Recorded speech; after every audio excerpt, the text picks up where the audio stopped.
Okay, so we got another project.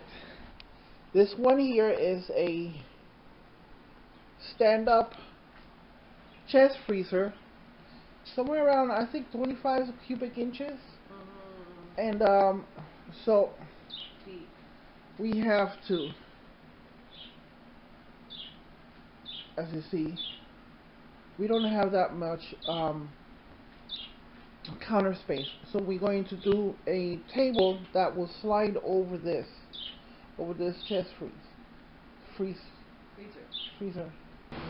Okay, here I have the measurements.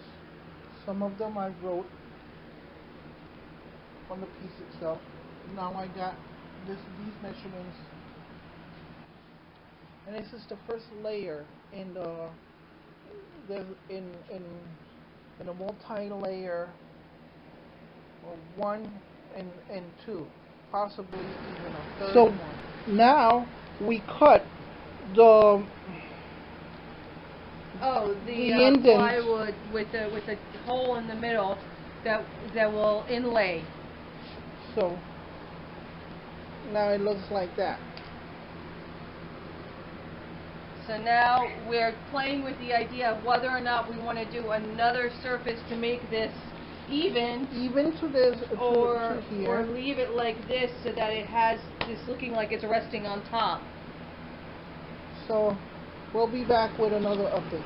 Sometimes I tend to be messy when I'm working, and that's because I feel that when I'm in the middle of doing something, to put the tools away is a big chore. However, with that being said, I do work in stages, so after each stage I do a cleanup. This is the end of one of those stages. This is now the frame that's gonna go on the side. So now I glue the ends. I put a screw in, and now I'm going to wait until that dries. I'm going to build 2 more of these. So now I'm going to clean up while this dries, and we start all over again. Okay, so here we are. We have 2 of the 3 panels painted that are going to go on the table. They're wet, so they're kind of shiny and reflective, but you can see that's one. This is the other one. Yes. So here it is unpainted, the one that's left to be painted. And these are going to be the sides of the rolling table that goes on top of the freezer, which will make my life so much easier. What's that? Bird. Okay, so we're almost done with this table. This is right now on its side. This is the bottom we're looking at. And what we're going to do is, to accommodate the wheels, we're going to do a trim like this along the edge, so that we can actually fit the wheels on there securely. We were thinking about doing a thinner one, but we're really concerned about the wood splitting, because if you can see, it looks like it would split if we went into it.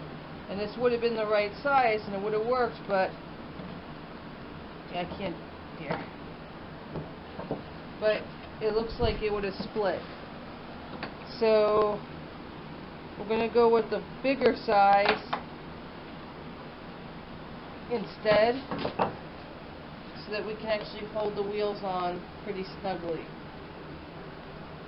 So that will be the next step. And this is the final product. Look how shiny it is.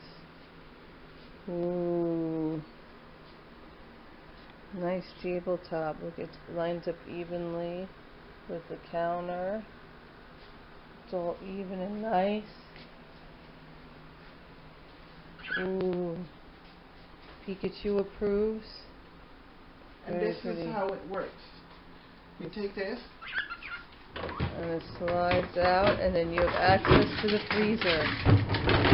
Now when we're working in the kitchen, we could just like work like this. Yeah, look at that. So even when we pile stuff on there that doesn't belong on it, we'll still be able to get to the freezer. And that's the freezer. Yay. And then it rolls right back on. We're gonna have to change the wheels because the wheels are too noisy. So we're gonna change them to polyurethane wheels. Yeah, apparently these are not the best wheels. We chose poorly when we purchased these wheels. But this is pretty awesome.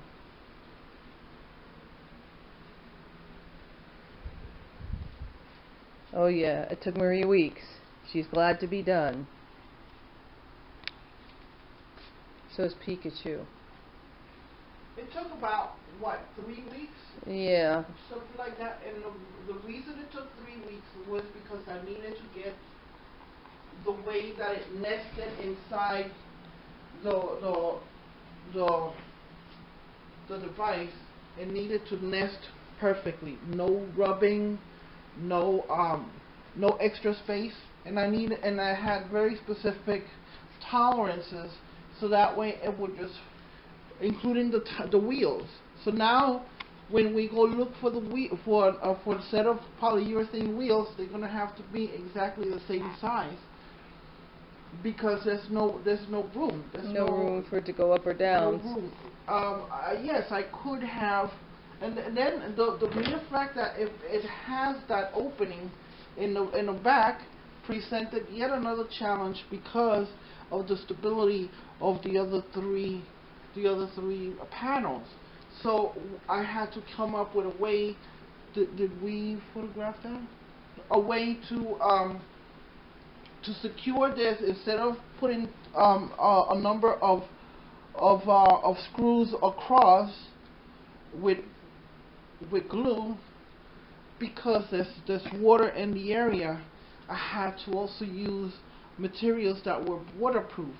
So, and I ended up using carriage bolts, and in the middle I had to cut a crevice to put a bolt so it would just tighten up in each end and keep this here stable. So this is a very heavy granite butcher block. So I had to keep it completely steady. So it's supported now on all sides, and it will never buckle down. So that's pretty much it. It looks clunky, but this is an example of some of the stuff that I've built on recently, which is all utility, and unfortunately the aesthetics of it comes second. I think it looks fine. Well, I could have put some more effort into the sanding, but a week of sanding was enough for me.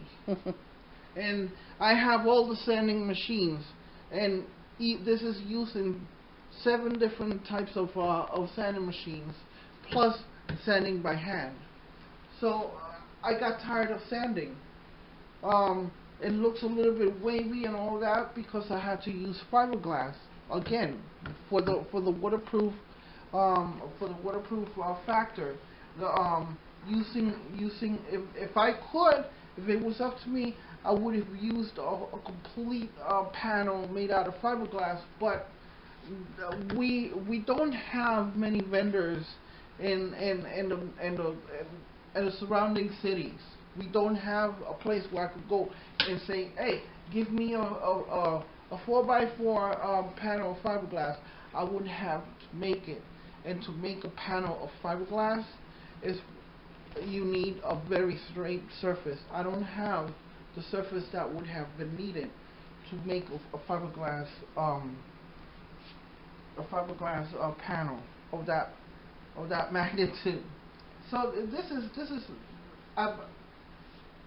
Looks good. I ended up making it out of fiberglass, but the entirety of it is not.